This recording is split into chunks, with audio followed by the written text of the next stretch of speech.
Hey y'all, it's Ann Louise here, and today I want to talk with y'all about a couple of things that I have learned in my time of trying to get pregnant.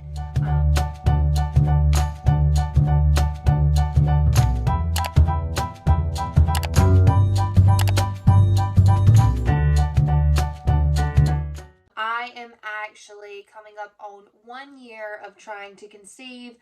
For those of you who haven't watched any of my videos before, I originally got pregnant last year in February. I had a miscarriage, and we've been trying to get pregnant ever since. I believe my cycle started back end of May going into June, so we're coming on right at a year. In that time, I feel like I've not only learned a lot about myself, but I've also learned a lot about products, ways to save money, things like that.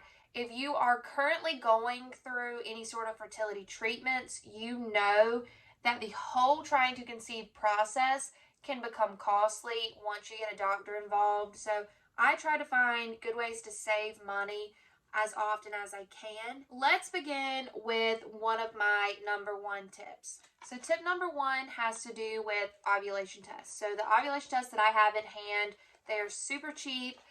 They've always worked great for me in the past. I actually have a whole video that I can link for you guys in the description that compares this ovulation test to a more expensive one through Clear Blue. In the beginning, I was like, I need the most expensive ovulation test that's at the store. It's going to be the best, and it honestly is not. The Clear Blue test for me had a lot of, I don't want to say like technical difficulties, but there were a lot of times that it didn't work the way that it was supposed to. And honest to goodness, it just didn't seem to be worth the money compared to how many tests that you get with these cheap ones from Amazon. The brand is Pregmate, I think that's what it's called.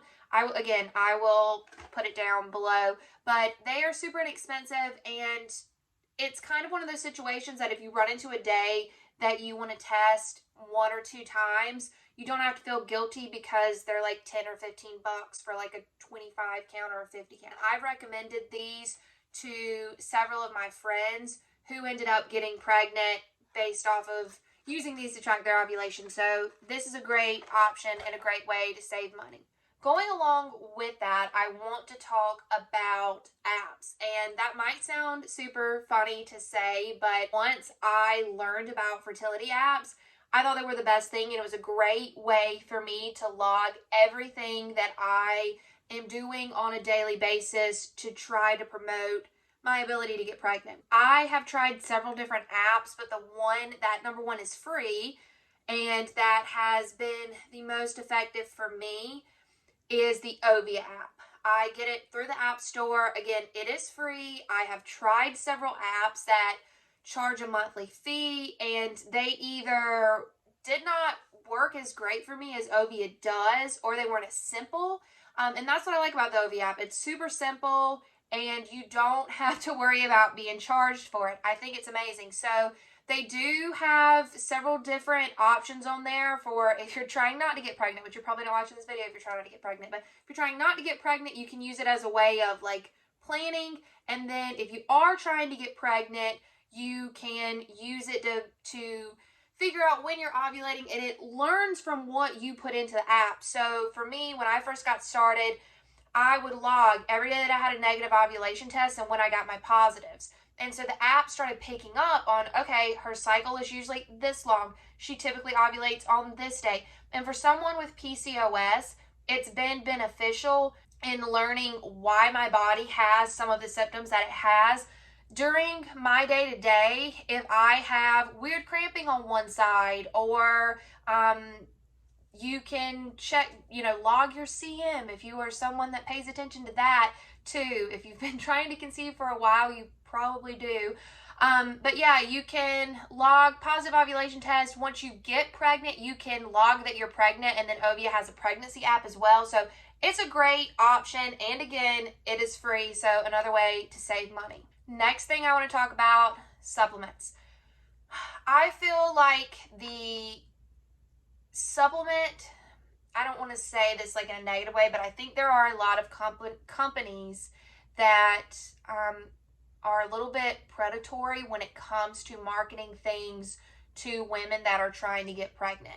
There are a lot of women out there that deal with fertility issues, and it's one thing to say, oh, make sure you take enough vitamin E or whatever, but they'll have these vitamins that are like $60 a month and say, we guarantee you'll get pregnant in however much amount of time, or we've had this, and it's predatory in my opinion, and it kind of pulls at the heartstrings of a woman that so badly wants to be a mom. And I say that as someone who has been there. I have purchased these supplements, and some of them, I had one in particular that caused me not to get a cycle for 60 days. I've had some of them that have made me super sick, and then I've had some of them that just did not work at all. I've thrown them all away, and what I do now is I take a prenatal vitamin. This is Nature Made. Just got it on Amazon. It's not a very expensive prenatal. The good thing about it is if you were to get pregnant, your body's already used to taking it. There's a lot of nutrients in those vitamins that you need to get pregnant, or that can be helpful when you're trying to get pregnant. So that's another reason why I recommend it. And then also, if you are in the process of being on any sort of fertility drugs, y'all know it hurts your hair. It does a lot to your hair. It does a lot to your skin. So those oftentimes are super beneficial to hair and nails and skin and all of that. So in a selfish way, it's a great way to help kind of combat what is going on with your hair, any hair loss, anything like that you might be having. I want to talk about cheap pregnancy tests. These are my best friend. As someone who cannot just take one pregnancy test at the end of my cycle and accept that I am not pregnant, I am someone that typically, before I started getting a trigger shot or doing fertility drugs, I would test out starting 9 days past ovulation and continue on. That is very expensive if you are using the Clear Blue, the First Response, those tests. This is my recommendation to you guys. The month that we got pregnant last year, this test is what told me that I was pregnant. This was my first positive, and then I followed that with a First Response and a Clear Blue test. I would use these as a way to test early. I would use these if you're someone like me who is going through the process of trying to test out trigger shots, or if you're just impatient, I think these are a great option. Once you get a positive on one of these, that's when I would run out and get a Clear Blue or a First Response. But if you are someone who takes multiple pregnancy tests a month, I think this is your way to go. Again, this is the same brand as the ovulation test. They're very, very cheap. I want to say this is $15 for this whole box. When I started this whole process, it was different than the way it is for me now. My husband and I talked in January of 2020, and we were like, you know what? Let's have a baby. We didn't, we knew we were financially ready. It wasn't something that we were really obsessed over at the time. We had to make sure we tracked this, and this, and I was taking prenatals and all this stuff. No, it was not anything like that. We just were like, hey, we want to have a kid. Let's do it. And I did use those ovulation strips. I think I took 3 in a month, and so happened to catch it on a positive day. We did what you have to do to get pregnant, and I got pregnant. I knew how lucky I was to get pregnant when I did, but I did not understand how many women struggle with miscarriage, or any sort of loss of a child, or just fertility issues in general. To anyone that's going through infertility, again, it's a roller coaster ride. And I know for me, I dealt with a lot of guilt in the beginning. I blamed myself. I had nothing to do with the fact that I had a miscarriage or that I wasn't getting pregnant right away, but I felt this overwhelming sense of guilt. You need to let yourself have days where you're like, this sucks. If you wake up one day and you're like, man, I'm bummed. I'm sad. I want a child now. You need to allow yourself to feel that way. Because when you turn a blind eye to it, it builds up and builds up and builds up, and then you just explode. But what you don't need to do is you don't need to let this keep you from living your life and enjoying your life. Beating yourself up every single day, it doesn't do anybody any good. It doesn't do you any good. It's not going to do your spouse any good. It's not going to do your friends any good. It's not going to do your body any good. And if I can give you one piece of advice, have your, what if you wake up one day and you're like, I don't feel like being positive today. Have that day, but don't let that become your outlook on life. You have to stop and think about the good things that you have going on. And on the days that I am just crushed and I'm like, why am I going through this? Why is this my life? Why was this path chosen for me? I stop and think about three good things in my life: my marriage, I have food on the table, I got a roof over my head.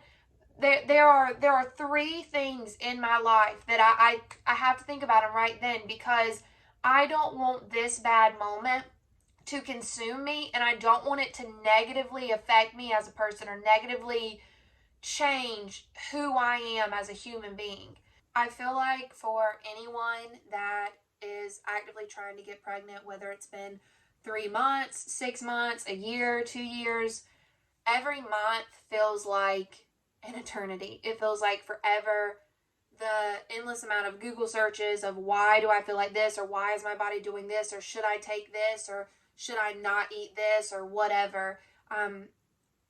It's a lifetime. Every single month feels like a lifetime, and you have the lows of getting your period, the hope of this ovulation being the time that you get pregnant, praying that this 2 week wait is the 2 weeks that at the end of it your life changes for the better. There's so many emotions that go into it, but I want you to know first and foremost that you're not alone, and that your feelings are valid, and that no matter what, you are going to be okay. I wish that when I started all of this, I cannot tell you the endless amount of nights that I cried in my car listening to worship music, or the times that I really just kind of stayed to myself because I felt so alone. I wish that I knew about other women like me that were going through the same thing. And I will tell you that there are a couple of different Facebook groups, if you have Facebook, of women that are actively trying to get pregnant, sharing their struggles, talking about their success, things that they're trying. And it's just a community and a safe space to talk about what is going on in your life with people that can relate to you. I will put the name of that group again in the description just in case any of you want to look it up. If it's something that you think would be beneficial, a subscriber actually Instagram messaged me and told me about the group, and I love it. I love talking to other women in there and learning about what other people are going through and things that they've tried and stuff like that. So I highly recommend finding your circle within this community as well, and finding a way to express yourself, because I think that it is beneficial to talk with other women and give each other kind of a space to feel safe. Again, every journey is different, every person is different, every body is different. So my story might not be the same as yours. The things that worked for me or didn't work for me might not be the same as your story or what has worked for you. But everyone that is going through this, I feel like there is a unique understanding of that pain of the weight. So with all of my heart, I want you to know that I love you, and to any of you that need someone to talk to or whatever the case may be, feel free to message me on Instagram. I'm happy to talk to anyone. So thank you guys so much for watching, and I hope you guys have your little miracle baby soon. Bye.